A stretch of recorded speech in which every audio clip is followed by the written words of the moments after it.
Okey, jadi aku nak buat kit review mengenai Aula F2088 mechanical keyboard. Jadi kalau korang beli, apa yang korang dapat dalam packaging ni. Right, jom kita buka. Actually, keyboard ni aku dah pakai dekat lebih kurang 2 minggu lebih lah. So aku just nak tunjuk lah macam mana kalau kata korang beli, apa yang korang dapat kat dalam ni. Alright, first dia bagi, tak terang. Okay, kita buka. Right, first dia bagi yang kat dalam ni, dia bagi keyboard dia lah. Of course lah korang dapat keyboard dia. Okay, dan apa yang best pasal Aula ni, dia punya tali dia bagi braided tau, bukan tali biasa-biasa. Bukan tali macam keyboard murah yang korang beli bawah dalam, mungkin bawah RM60 tu kan, tali biasa je. Korang akan dapat wrist rest. So kalau kata siapa yang main game lama tu cepat lenguh, ni sesuai lah. Okay, and then dia bagi yang ni. Okay, dia bagi manual lah. Alright, in case kalau korang rajin membaca, korang boleh baca. Kalau aku macam tak adalah kan, dalam tu lah. Okay, jom kita tengok pula macam mana dia punya colour. Okay, kalau keyboard biasa korang beli, korang takkan dapat, korang beli biasanya keyboard murah ni korang tak adjust lah dia punya RGB dia kan. So yang ni dia boleh ada few option yang korang boleh pilih. Macam ni, nampak dia bergerak.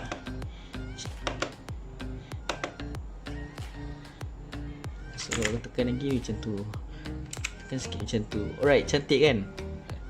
Jadi tak adalah rasanya sakit mata ataupun rasa macam bosan je dengan satu colour yang korang beli.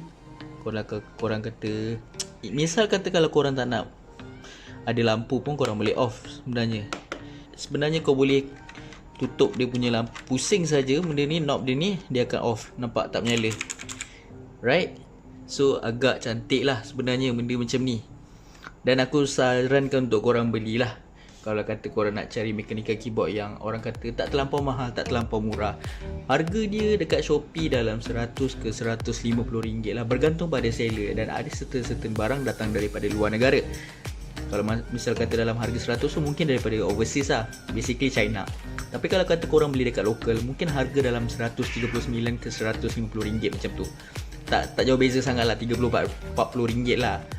Jadi waktu menunggu tu mungkin lah kalau kata beli tu sebelum China ambil masa sikit. Tapi kalau kata nak cepat, beli barang lokal lah.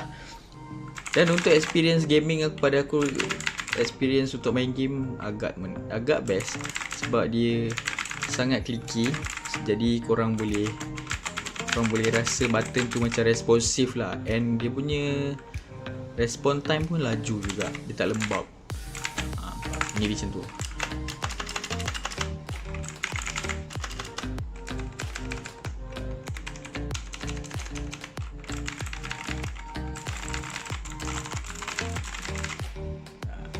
So kalau kata korang berminat, korang boleh cari dekat Shopee ataupun Lazada. Korang type je Aula F2088. Okay, alright guys, thank you, see you again.